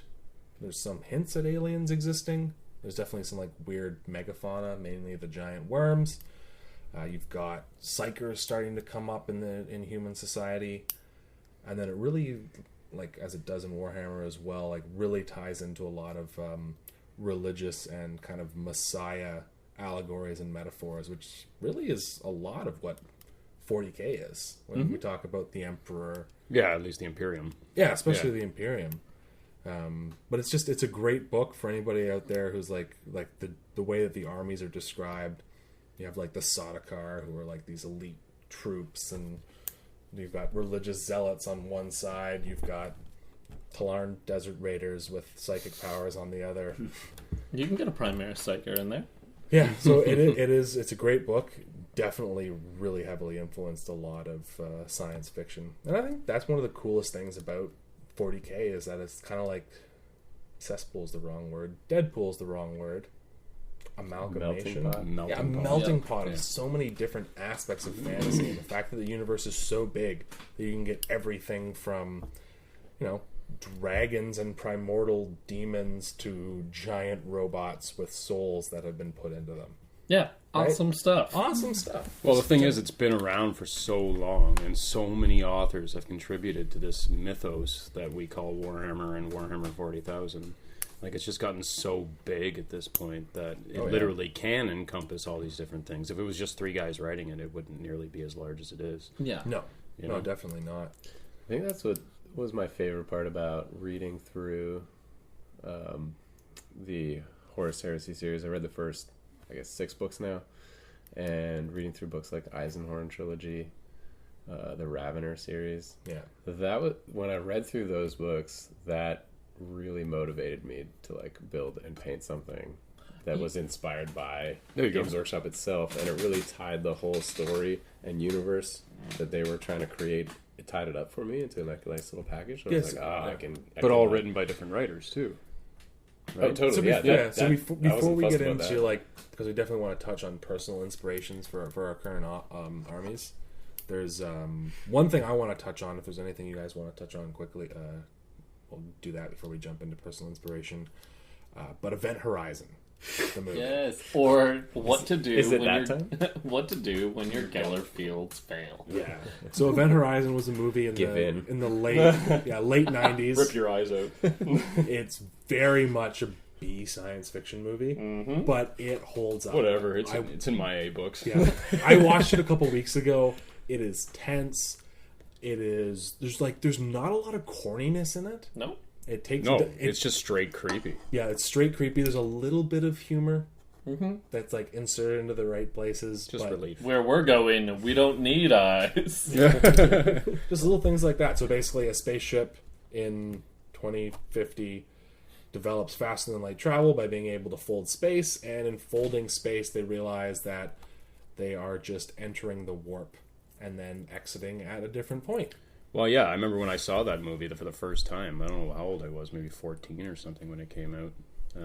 And I literally thought that. I was like, they literally just put Warhammer 40,000 on the screen. Yeah. Like, because he literally says, the ship disappeared and they don't know where it went, right? But Yeah. he says it went to a dimension of pure chaos. Those are Yeah. the exact words he used. And they all came back and lost their minds and started eating each other and ripping each other's eyes out and whatever. And like having murder orgies. Well, Yeah, the ship was pretty much. possessed. They're Yeah. like, the ship was possessed by a demon. I think the ship is reacting to us like we're bacteria and it has an immune system. And you're like, oh my god, the entire ship is possessed by It's a a demon. space Hulk. Like that. It literally is, yeah. Yeah. Like, it's That crazy. is like some of the stuff, and I don't think like I've seen it explored a ton, but I want more haunted space Hulk stories. Definitely, like Alien and Event Horizon. Yeah, Great movies. put them together. Yeah, They're haunted houses in space. they are haunted Like, houses in space. That being said, I would watch just a movie that was literally A haunted house in Yeah. space? Jason X. Yep. Oh, that movie was so... Oh, so bad. Kills Cronenberg right off the The bat. entire cast of Andromeda in it, too. Pretty much. Yeah. Oh god, Andromeda. Forgot about Andromeda. Kevin Sorbo went nuts, by the way. Yeah, well, we don't need to talk about Kevin Sorbo. You know my rule. That could be another influence on the 40k universe, too. The concept of the old ones creating all of the sentient races in our galaxy, right? Whereas in the Roddenberry mythos, all the humanoid races were all created by a race that came from the galaxy Andromeda. Am I correct on that? You Roddenberryans out there could correct me, because I'm not a huge Star Trek guy. I thought it was the Delta Quadrant. But I always... When I was a kid, I was always like, how come all the aliens are just humans? Yeah, they're... With different foreheads. And then they actually explained it, that all of the humanoid races were like created by this other race that came from another galaxy. And like... In Star Trek, it was the founders, those liquid people. You know that guy from Deep Space Nine who's liquid? And changes Yeah, into yeah. other things? Oda. Yeah, yeah. So his race created all the humanoid races. It was his race? Yeah. Wow. They didn't take it that far. Yeah, they did. They Wow. didn't take it as far to say they created all of them, did they? There's an episode in The Next Generation where the humans, the Cardassians, the Romulans, and the Klingons are all on a scientific expedition together to find this ancient monument, and they find a founder, a liquid person, who's like, we created all of you. Okay. Yep. Sure. And then they're like, well, we all hate each other anyways. Yeah. Oh. Interesting. I didn't know it was them specifically. Yeah. But yeah, just the idea of a race creating all of the sentient races, and that's why we're all so similar. Yeah. Is because we all share the same genetic basis. So, or what Paul, have you. why don't you start us off and tell us about what elements of fiction inspire your armies, why you play them, and how you make them? Well, I'll go into my Necrons first. They're the Hanlek dynasty, and around the time that I started this one, Brian Fuller's Hannibal was on TV. I got really Watching through that right now. I love that show. man. It is one of my favorite television shows that's ever been on. It's weird. It's beautifully shot and art directed. But so all of my characters, they're named after Hannibal Lecter characters. So Hanlek is my overlord. Then there's Verger, the Destroyer Lord. Then all the Cryptex had different names, and it was just like the idea of taking this very fine dynasty, and also the idea of like some of these are undead robots that flap skin over their bodies, and like I felt like that was a cool meeting place to take inspiration from Hannibal Lecter. There you go. I did a Crimson Sabres army once, and this inspiration just came out of a passage in the Crimson Slaughter Codex, where it was just the Fourth Company didn't fall to chaos. They were like, nope, we're gonna cowboy on out of here, and we're gonna come back and kill you guys. I was like, oh, that sounds really cool. I'm gonna do that. My Imperial Fist, everyone's named after like literary theorists. I have like a Fanon squad, which is like a post-colonial theorist who, like, one of my favorite, because he was like, no, we can sit around and talk, but eventually you have to like grab a brick and like make some change in the streets if you really want things to change. So I was like, that's, the like bellicose and sort of belligerent nature of that thought. I was like, that fits with the Imperial Fist, where it's like, we can build stuff all day long, but eventually the rubber hits the road and you got to pick up that hammer. Fair enough. That's the kind of thing. But then, like, even within units, like, you can kind of tell a story with the way you're painting them. Just like stipple them up and weather them, and they've got a history that you're building on top of your own inspirations. So yeah, that's like the genesis of a lot of my ideas. Yeah, well, I know, like, for example, like you take Breachers and Pollux in your 30k armies, even though the Breachers aren't exactly the best, because you're like, we're void combatants. Yep. This is what we do. Yep, I take them because I really like Breachers. I like door knocking, like, badass Space Marines, where it's like, well, someone needs to go in there.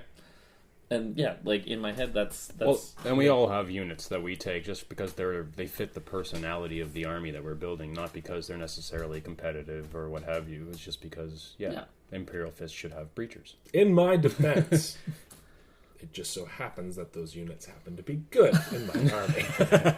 Oh yeah, that Slaneshi Brass Scorpion of Corn. I've used that like twice in my entire life. Yeah. It probably comes up in every episode of the podcast, though. It definitely does, yeah. I'm looking at it right now. And again, it is a greater demon enslaved in a machine. Yep, yeah, it is. It is like subjugation of something's will. It's all that, so that's just into that BDSM stuff, man. There's something to that where, like, Games Workshop puts out stuff to a certain level, and then you take that and forge your own narrative within what they're doing. Well, especially just drawing from the existing fluff. Like, I think that's what draws a lot of people to 30K and Horus Heresy stuff, is like, you build a force based on the Horus Heresy novel series. Mm-hmm. Like my Emperor's Children army, for example, I really take the combined arms warfare approach. You know, the Emperor's Children are not the best at anything. They are very, very good at everything. And a little bit of everything should be included in their list. Air support, artillery, infantry, close combat, and fast-moving units. Yeah, like the idea is they're better at most things than you are. Yep. The thing that you're good at, they're not better at. No. But everything else they're better at. Yeah. That's the idea. They don't really have a specialty, right? So you've got fantastic infantry models. You've got good hard-hitting close combat models. A little bit of artillery for that support. And powerful air support. And that's when I build my army in 30K, I like to have every single element of the game represented. Yeah, and super cheesy death claws. Yeah, Dread Claws, yeah, exactly. Dread claws, yeah. Yeah. But that brings up another point, right? Like, before Jay and I played our last game, he was like, so is your army going to make my army run off the board? Like, Well, because the last time I used the orcs against you in the beginning of 7th edition, Yeah. every single gun in your army caused pinning or caused me to run away or whatever, and it was That like... was not an accident. No, I know it wasn't an accident. You were playing the psychology game. Yeah, you're like, And orcs have crappy yeah, leadership. but Slanesh and like have. the Emperor's Children, like, that's what they do. They're kind of like shock terror troops. They reduce people's leadership. They break their will to fight, and then they charge in and kill them. Absolutely. So I loved that stuff in 7th edition. I'm interested to see. Yeah, there's nothing like that for them now. There's not really any psychology in the game Yeah, anymore. there's no pinning. I did like pinning. I thought There's no fear. There's Yeah. no... yeah. Yeah. Fear was dumb. Because it was like, Space Marines don't feel fear. It's like, really? There's a 30-foot demon that might give you a little hesitation. Yeah, before you charge in. just because you don't know fear doesn't mean that you don't know, like, well, that's a bad idea. Well, it was one of those things they, like, reintroduced later. Yeah. You know what I mean? Like, again, coming from 2nd edition, there was fear, there was terror, there was, you know... Yeah, well, there's There fear was in varying 30K. levels of psychology. Well, it's because it's still Yeah. 7th edition. Right, but yeah, fear works very, very well in 30K. Well, because More not everything's immune to fear. Exactly, and that's huge because like Night Lords do really, really well in 30K because they have that ability to cause fear. So, and then that's my inspiration for the 30K army, and then 40K, like my Death Watch guys, I just like the idea of Special Forces Space Marines Yeah, they're throwing down a drop pod, throwing in like, 'cause the Corvus Black Star is basically a Black Hawk helicopter. yeah. Right, it's a Black Hawk stealth helicopter. Just comes in, drops off guys, kills Xenos, and then retreats and leaves. Yeah, there's 0 Dark 40K. Like, it's They really are. Zero Dark 40K. it's cool. Zero Dark 30K. Yep. Yeah, just like the idea of an assassination squad, like, Yep. you know, going in and just blowing the head up of a gene stealer called Magos. Yeah, and that's what they do. It's that's why again they didn't do too well against the many-headed serpent hydra of the Imperial Guard because it's just way too much to kill. Yeah. Some armies you can like take out like a core and then the army's done. Right, that's what the Death Watch excel at. That's what I want to do. You just go in there, murder their core, and then be like, okay, Yeah. Give me your hearts and minds. Yeah. Like I'm taking them from you. yes, exactly. But yeah, Adam, what inspires you to play your armies? Yeah, so like I mentioned before, just reading some of their more robust kind of fluff stuff. So I think the very first trilogy I read through, or the very first Games Workshop fluff that I really read through was the Eisenhorn trilogy. And it was amazing. Like, just the thought of this Inquisitor, I don't remember much of it now, but he just goes on this huge journey where he really steps and creeps towards the line. And you kind of he has to make this decision, like, do I break the rules to like accomplish this, you know? Well, I love the Eisenhorn trilogy because they did this thing where it kind of inverts the idea of like the young firebrand. Like Eisenhorn gets more radical with the more things that he sees. Yeah. And he realizes that the rules are like just keeping people down or like keeping him down. Yeah, like I could accomplish more if I could just Yeah. Anyways, and then so so what I'm playing, I just got back into the game two years ago, and started reading through the horror series and novels, and I just loved the fluff surrounding the Luna Wolves and kind of that whole journey of the War Master and him turning, and Garvey Loken kind of being this like stoic pillar of what used to be. Get with the times, old man. And Chaos is the one true answer. and so I designed 4 answers in chaos. There you go. I designed my 30K army around that. Only 4? Like, Loken is kind of a garbage character in the game, but I just love throwing him on the table, and you know, I kind of base my army around that period in time of the first book, right? Where nothing really has gone wrong yet. Well, besides the whole Imperium launching genocidal campaigns against Xenos. Against everything else. Yeah. But have you met Xenos? They don't look like us. That's true. In their context. Yeah.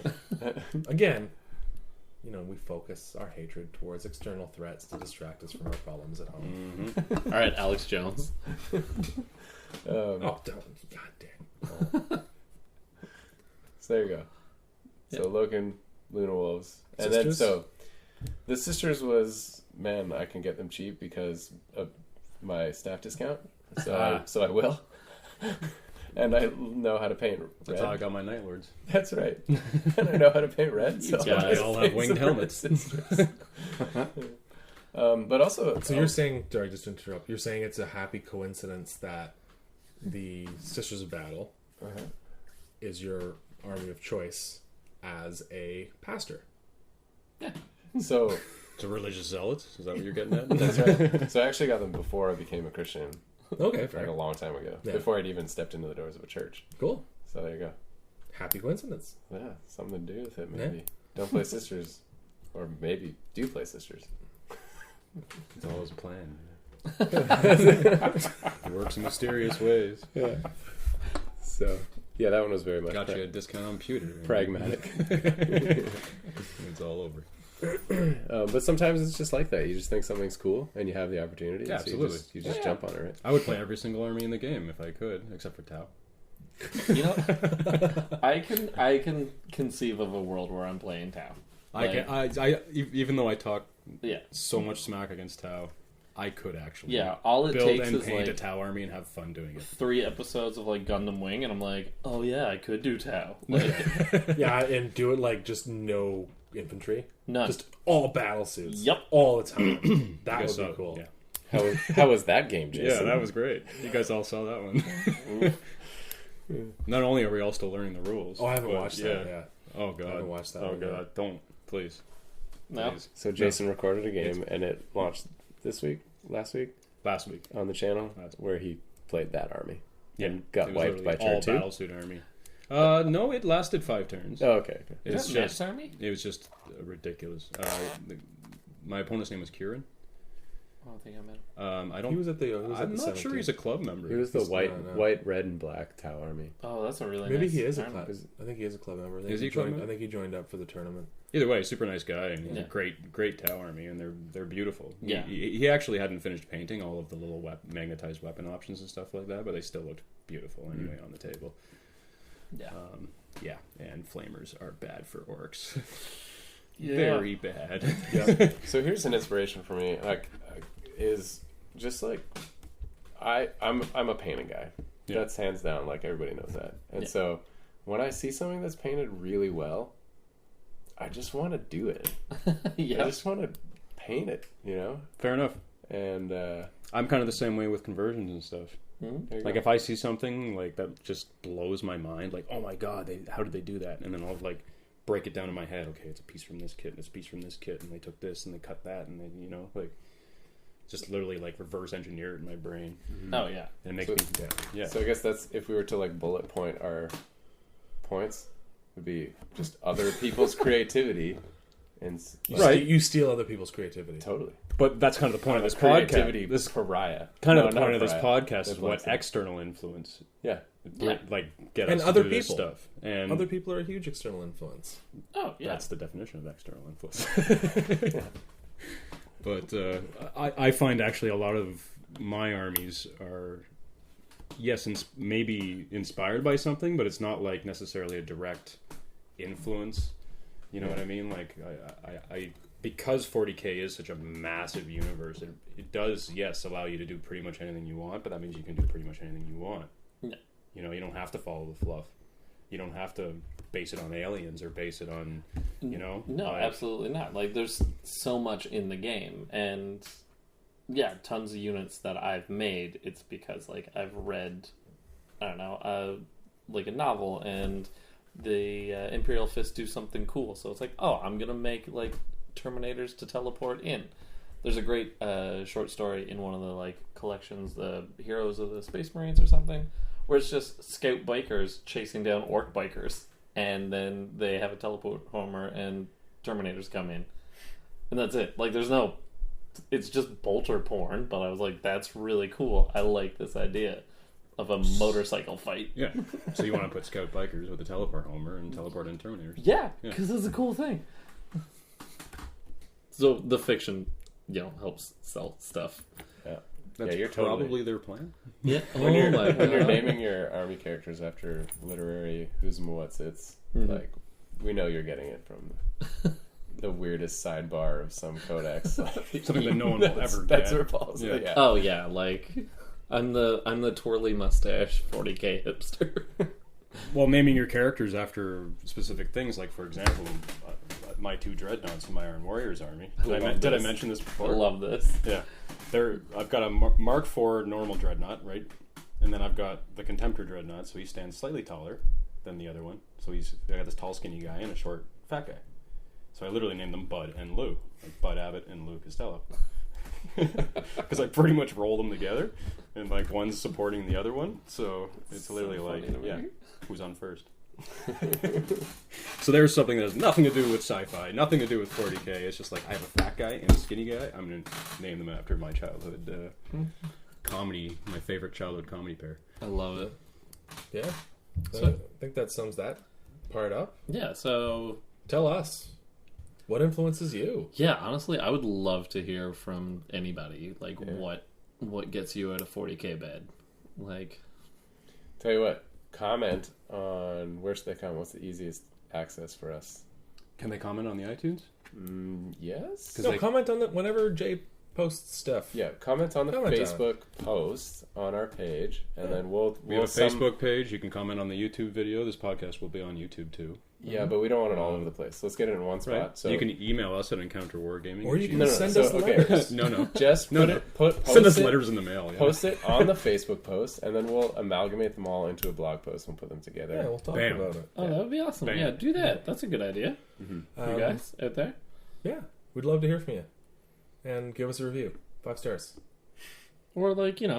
It's not possible. We'll find a way. Says who? Don't tell me what to do. Don't give us 1 5-star review and then 1 7.5 1-star out of review. 5. That's not 6. That's 6 out of 10. Yeah. It averages at like Well, I So do. sorry, do you have anything left to say, Paul? Yeah, I just think find it where you can get it, and I think that we should move on to Fun time. fun time. time. So fun time today is actually going to be a history lesson, gentlemen. That doesn't sound fun. It's fun for me. So I wanted to No one said I had to learn in this podcast. I'm leaving. get I've had back here, enough. Paul, and sit down. So I thought it would be fun to talk about a little bit about the history of wargaming Yeah. and how it's like developed and like where it comes from, why we play this game. So I'm glad wargaming's I been came around obviously for a long time. We've all seen movies, Gladiator, where people are standing around a map and then there's armies represented by like figurines and they're pushing them around With like long sticks. with long sticks For their plans, for their war. Yeah, for the plans, Yeah. but You gotta be into it. yeah. You guys ever see that Facebook meme with the gigantic table with all the dudes sitting all along the side, and there's like all these little things on the table, and says these guys are really into Warhammer. Yeah. And it's literally like some Nazi generals or whatever, like planning their No, the their best invasion. one was an episode of Archer Okay. Yes. where Cyril becomes like the commandant of that unnamed Latin American country. Oh, right. And like the rebels are trying to take over. I vaguely recall this. And he's like, all that time being the best player in my Warhammer guild's finally starting to take off. It's like actually like defeating a CIA-backed rebel coup through using Warhammer tactics. So wargaming's been Awesome. around forever, probably for a long time. Obviously, military officers used it to practice strategies. Yeah, like probably 45 minutes after there was wargaming. Definitely. Yeah. But so there's 2 things I want to touch on. The first one is the reason why the Prussian and Imperial German Army were so effective in battle. And it's a term called Kriegsspiel. Sounds German. Literally means war game. So this was developed by some Prussian officers, and it's essentially just like a war game. You're dividing the game field into a grid system, a core element. Like a lot of the predecessors to Warhammer did use a grid system rather than the free movement. So you did need a game master involved in this. So it needed 3 people to play, 2 opponents, and a game master who would introduce random I'm sure even elements. Rogue Trader, you still needed a game master. Yeah, and this is actually the first one that used 6-sided dice as well. Oh, So that's this one interesting. was based off of that. So you wanted to simulate the fog of war and communication difficulties. And then this was really, really widely disseminated by von Moltke the Elder, if anyone out there studies Imperial German history. No, just me. Okay, Yeah. awesome. Nerd. So von Moltke was like a Prussian military officer at the same time as Bismarck. You've all heard Bismarck, obviously, who led like the German unification. And so like this sort of idea of understanding strategy, planning for contingencies, just really wrapping your head around everything that can happen on a battlefield, so that when something does happen on the battlefield as a military commander, You know what to do. yeah, you know what to do. Yeah. You're not shocked that they're behind us. Oh, I just give up. Yeah. You're like, no, I know what to do. Form a square, point the guns that way, send scouts that way, find us a way out of here. We're good to go. And honestly, like that speaks to like Warhammer. Like everyone has a plan for when things are going their way, but I feel like your better players have a contingency plan. Like, yeah, it'll make you a better player to know how to lose well. Yeah, having multiple contingency plans, right? Like if this happens, this happens. And again, we were talking about statistics before we started the podcast, and we're talking about Math Hammer because a couple people in our group have started an Excel spreadsheet. Which all the power to you. If you got that amount of spare time and you want to do that amount of formulas in an Excel spreadsheet, sure. I don't know how it's going to help you in game terms.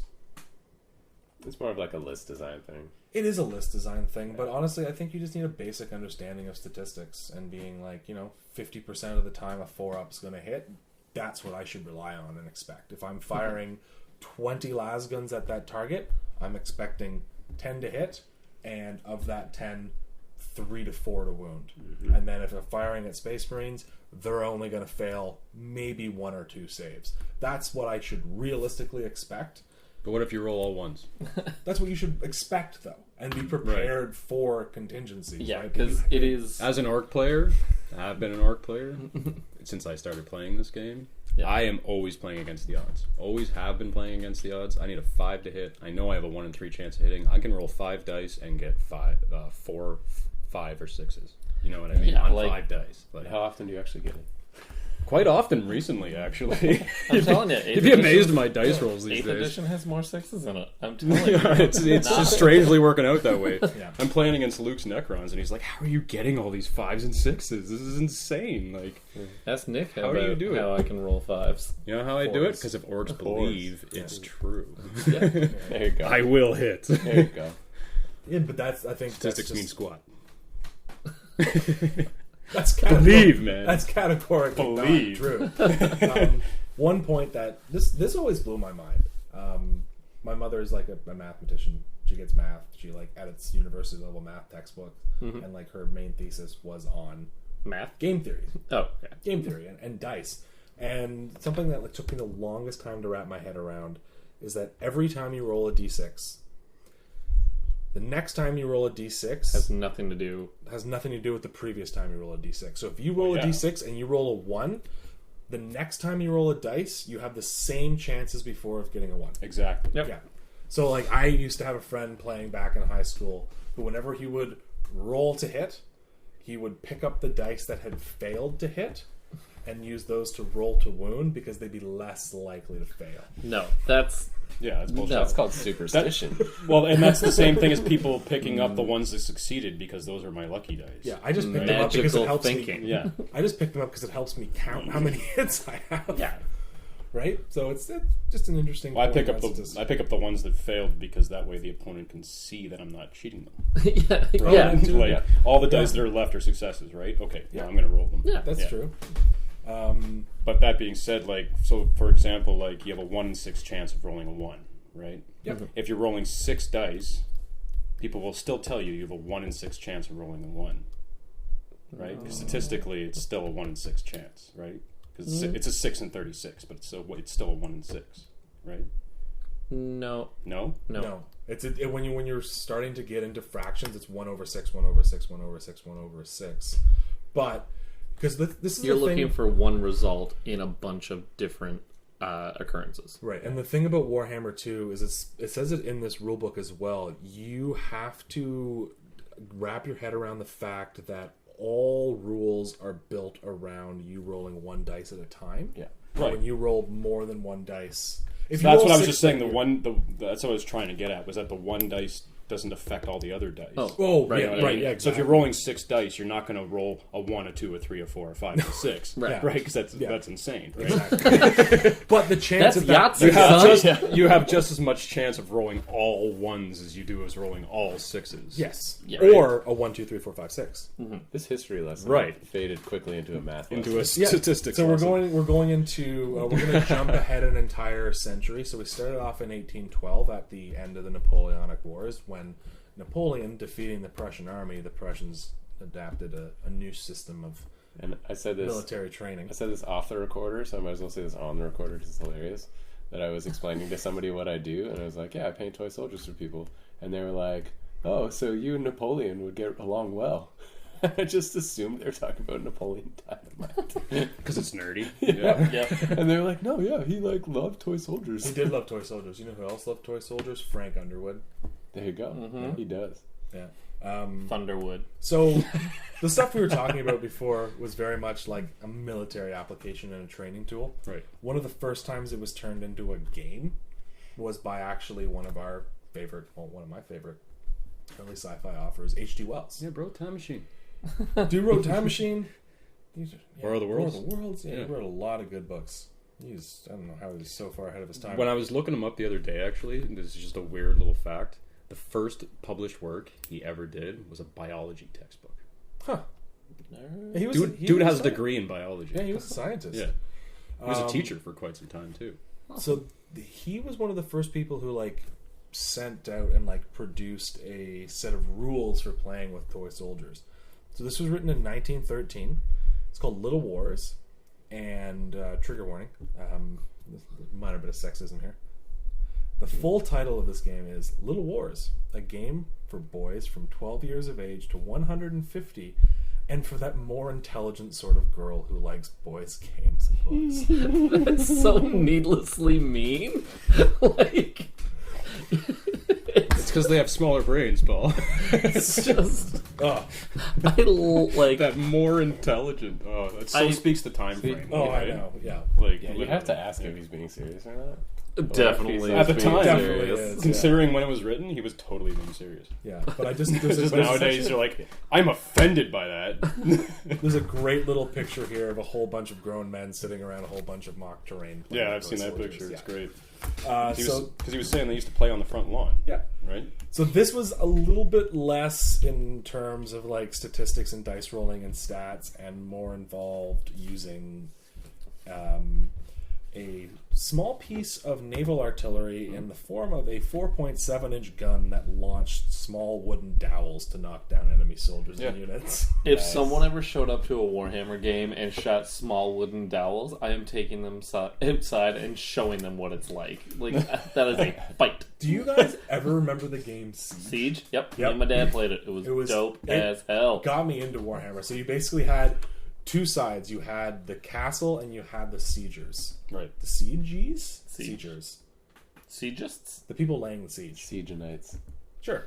So you had everything from Siegers. catapults to mangonels to little pieces of cannon that fired these orange round balls that you lost every time you played this game. Mm-hmm. And the castle had all these built-in pressure points where if like a ball hit it, it would catapult a whole bunch of soldiers who were on top of the castle. Oh, yo, I remember this game. This just came back to me like this second. I remember seeing the commercials and always being jealous because I wanted it. It was so much fun. Yeah, it was the coolest. Yeah. And you had like 5 shots a turn. And it was like the first person to knock over all of their enemy models wins. Yeah. But like it was like you have to hit that part of the castle wall and then it just goes kring and flies up. Totally reminds me of what we would do anyways with action figures and like. Yeah. Oh, yeah. I would totally take all the little like You know, you had the green army men and then the smaller ones. Yep. There were What different scale, scales like of them. 15 Yeah. or whatever. Yeah. And I'd just take them out into the back garden or like at recess, like go into like all the tree area and just line them up and Yep. So fling dirt at you. back to our contingency plan here. Connor is messaging Oh, he lost so bad. Paul and myself. He lost his league game today, and his reason for was short story. He got seized on and lost. So we're gonna type back to him. Should have had a contingency plan. Don't expect One to out of go 6 first. chance, bro. Yeah, One out ne- of 6 chance. When you have a reroll, what does that mean for the stats? Oh god. We're not going back. No, there. we're not. This is not the math. Just podcast. believe you will roll a 6, and you will roll a 6. Yeah, get good at rolling sixes. Once again, I'm still having trouble wrapping my mind around the fact that the average outcome of a D6 roll is 3.5 out of 100. That makes no sense to me at all. It's Because you can't roll a 3.5. Well, it's like the average American household has like 4.2 2.5 children. Yeah. 2.5. 2.2 children. Yeah. the average American household has police on the way. There's a half a kid in my house. 1/5. 1/5 of a child. 0.2, yeah. Just ankles and feet. Ooh, this is bad. Yeah, It's not this- going to be good for property, right? So yeah, wargaming's really progressed. I mean, the Germans, Nope. they love their board games. They love their war games because I think, yeah, like we all like board games too, right? Yeah. Yeah, they're yeah. awesome. They're just less Board game nerd. They're less complicated war games. Mm-hmm. Actually, I've Depends on your board game. Yeah. Depending on who I'm talking to, I don't be like, I'm into wargaming. I'm like, I'm really into board games. And they ask what type. I'm like, well, it's really complicated. I have very specific requirements. I have played some pretty complicated board games. Yeah. Oh, yeah. What was it? One of my favorites as a kid was Hero Quest, which was actually partially influenced by Games Workshop. Wasn't it like produced by them? Well, it was made by Milton Bradley, but Games Workshop gave them They gave them the IP. the IP. Yeah. Makes sense. Yeah, it's like I played Twilight Imperium a bunch. Oh, that was a weird game. I don't think I like it. I've done my taxes and it felt better. Yeah, there was a game called like Lords of Waterdeep, which was like a Dungeons and Dragons adventure turned into a board game, but it was like all political maneuvering. I'm like, this is awful. Yeah, it doesn't sound like fun. It's like, I spend my influence points to raise your tariffs on your drug imports into the port. And you're like, what? Nerds. That's like the extreme nerd. Yeah. Wow. Wow. We all need someone to look down on. I increased my market share by 20%. Yeah. Wait. This is a dungeon crawl, right? I brought an axe. Yeah. Brought an axe. Can I be an orc? My CEO is a skeleton. Hey, those are the Wow. dragons. They don't Wow. discriminate. Intelligence skeletons, they can rise to the CEO. There ain't no bone ceiling. Get out. Just Wow. get out. Go. Wow. This is your house, but you need to leave. Guys, this is our apartment now. There's a lot of Forge World in here. Yoink. Yep. Oh, Forge World. Yep. I now have a fire raptor. What? Where is Loot it? it. Oh, Loot it's it. over on the workbench. Where is it? Loot it. It's in my bag. Yeah. Any final points, gentlemen? I Well, love, I love games. Yeah, I love games, and there's no wrong way to play them. Nope. And there's no wrong way to build or paint or fluff up your army. And if you feel get like creative. you've layered on too many paints, you throw them in some super clean and just strip them back down again. Yep, simple green. There were so many layers of paint on that Or you old convert them to Abaddon Nurgle. model. He's still soaking in Are there. you painting them up? I'm going to paint him up once I get all of the crap off of I him. really hope they re-release the Chaos Codex before Christmas. That they give us all a nice shiny new bad model for Christmas. They need to give us all the special characters, new models. Well, they've given Aramon one. They've given Karn one. It's his time. Yeah. He's like their main guy. Abaddon should be next. Mm-hmm. Absolutely. It's Yeah. bad, but yeah. Tomato. Potato, potato. There's two D's. Speak Arabic? Isn't there? Let's call the calling off. I'm going to find someone who speaks Arabic and be like, is it Abaddon or Abaddon? And they're going to be like, I don't speak English. They do in this part of the world. And if you don't, They do in this story. Okay, This so story. there's two D's. So it's Abaddon. It's not Abaddon. I think it's just it's literally where you're putting the emphasis. You can't read it like that. Whether you're putting the emphasis on the right syllable. So here we go. How about we wrap up like this? Thank you to all the people who have come before us to lay the foundation for miniature wargaming today. Except for the Nazis. Sure. Yeah, no thanks. No thanks to them. You know my feelings on Nazis. Yeah. And thank you for Event Horizon. It was an awesome movie. That wasn't the Nazis. That was just another director. But yes, that was a great movie. Also, Lord of the Rings, didn't even mention it. Huge influence on this stuff. On Warhammer. I don't understand. Yeah. You don't see any There really isn't correlation high fantasy without between, Lord of the Rings. You're totally right. Sauron and his boss and the Chaos Gods. No. Okay, cool. Well, awesome. Well, thanks for joining us on episode 9 for this crazy adventure into a very esoteric meta topic. We hope you enjoyed it. We're having a fun time doing it. Yeah. And we didn't have bullet points, but if you're taking notes, I hope you got something out of it. Yeah. There will be a test Don't take at notes. the 10 episode mark. That's right. And there will be a prize. You'll get 8 hours of painting lessons with Adam. That's not 8 hours. That's not true. Can only be taken. not Can true only at be, all. can only be taken at one interval. Yeah. I gotta do it all in one day. Yeah. All right, guys, Bye. we wrap this one up real quick. Yeah. Get out of here. This has been and will remain Paul Mr. Fist Fowler. Point and click, Nick. And Adam Truax, the truest axe to ever axe an axe. And thanks for joining us. And check back again soon for some more 40k goodness. And remember, it's just inches and cubes. Like